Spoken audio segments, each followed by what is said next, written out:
welcome back to another episode of the Q&Apodcast, a show where I look to provide value to you by riffing on topics and answering your questions at the end of each episode.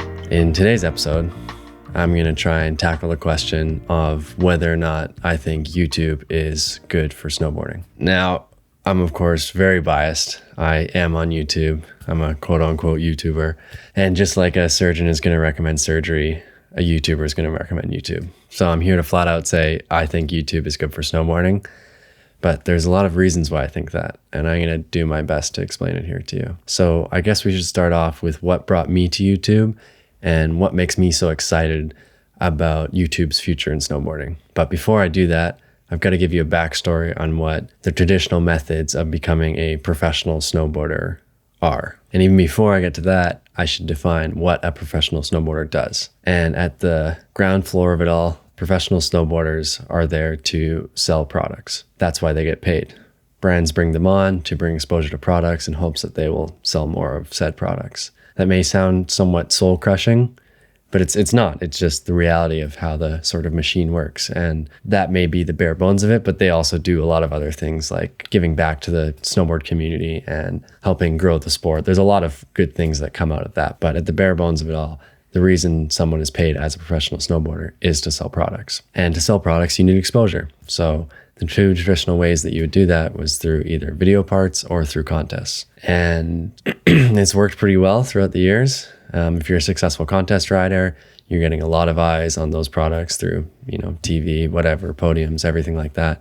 And same with the movies. If you get a very good video part, that's just, 2.5 minutes of eyes on that product of it doing amazing things and incentivizes you to want to buy it. Now, there are some downsides to those methods. The traditional video part is very expensive to produce. Just to get into those movies, a lot of people don't know this, but your sponsors have to pay that production company, whether it be Absinthe, Alterna, MacDog, kind of throwback production companies, whatever, have to pay them like 10, 15, 20 grand just to get into the movie. And there can only be so many riders in the movies. So it's very cost prohibitive.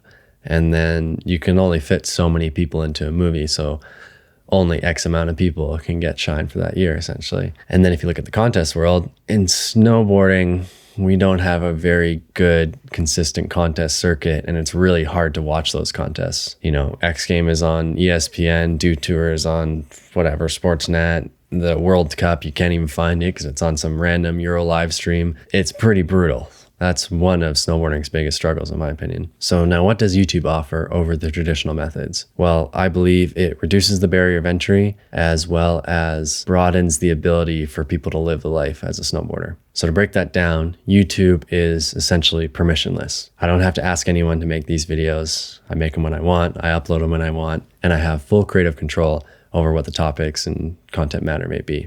That's fantastic. And you can do it for quite cheap. I've invested in a bunch of stuff because I really like it, but I started with my iPhone.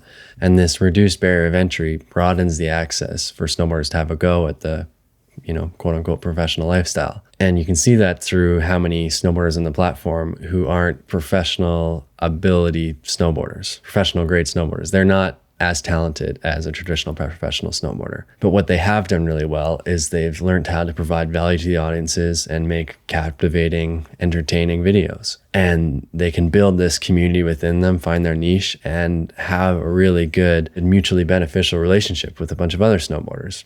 And they get a lot of flack in the quote unquote course snowboarding community because they may not be as good as those other professional snowboarders. But when I think of all of us snowboarders with the dream to become professionals, I've got nothing but love for those guys for figuring out a way that they can live the life of snowboarding, because I think that's probably all they want to do. And I got lots of respect for that. And with YouTube being this great far-reaching platform, it also gives you the ability to subvert the snowboard industry to generate your income. I don't think it's any secret that there's not a whole lot of money in the snowboard industry. And having this sort of egalitarian viewership that brands can look at, whether it be a crypto company, a VPN company, Squarespace, something about groceries, I don't know, anything. They can see this audience that you have and they can decide to help you monetize it. And so you can sort of dive into these more cash-rich markets to help support yourself and not have to pull so much money from snowboarding. That doesn't mean you shouldn't support snowboard companies. I think in a way it will actually help support them more because you can go to them at a cheaper rate and then make your money elsewhere and sort of subsidize in that way. I think moving forward too, there will also be quite a bit of incentive for creatives, specifically those in snowboarding, of course. Guys like your Russell Chais or your gimbal gods. I think there's going to be a lot more room for filmmakers and photographers in snowboarding because there's a clear way to now monetize that passion within a thing like YouTube. And there's going to be a lot of snowboarders in the future looking for that. If I were to propose sort of like a future professional snowboarder, I think they will handle all their in-house marketing. I don't think they'll have to go to the brands to have them market them in a way that the brand sees fit, whether that be through contests or putting them as a backcountry rider, as a street rider, or putting them in this movie and then deciding next year that they don't fit their team and then, removing their life as a professional snowboarder. What I see moving forward is professional snowboarders having their sort of own media team potentially and producing content for their own brand, either the Liam Stevens brand or whatever professional snowboarder you are. And that kind of autonomy, I think, is going to provide a lot of freedom. There is no one deciding whether or not today you're a professional snowboarder and tomorrow you're not, and so on and so forth. And you also get full creative control over what you decide to make. Now, not everyone's going to want to do this, and I don't think everyone will have to. I don't think YouTube is going to get rid of the traditional methods of professional snowboarding. I think contests are still going to be going on.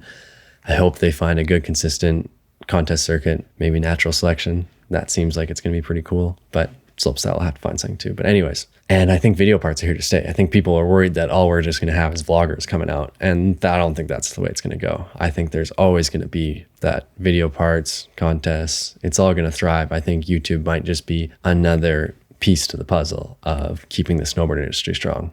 And so I've only been really talking about the business side of it all, but what good is it actually going to do for snowboarding? And I think the real benefit to YouTube is the way it can connect snowboarders together. You can grow such stronger, broader audiences than has ever been possible in snowboarding before. Reaching people that have never sort of had the same sort of access to snowboarding are now seeing it all over this platform of YouTube, which is pretty much everywhere. And they're able to connect with different communities, like a strong Whistler snowboard community that has so much knowledge, to places that just don't get that level of snowboarders. And I think it's going to help spread snowboarding throughout the world. And the snowboarders it does reach, I think, are going to have a stronger connection to it.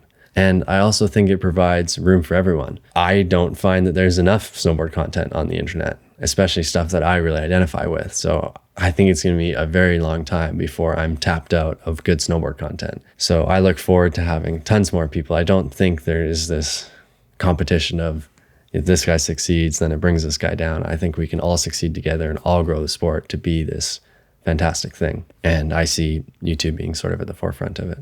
You can already see social media as having a strong presence in snowboarding, with things like Instagram being so essential to a professional snowboarder's career. I just think through longer form videos, you can be a bit more authentic and create a better connection.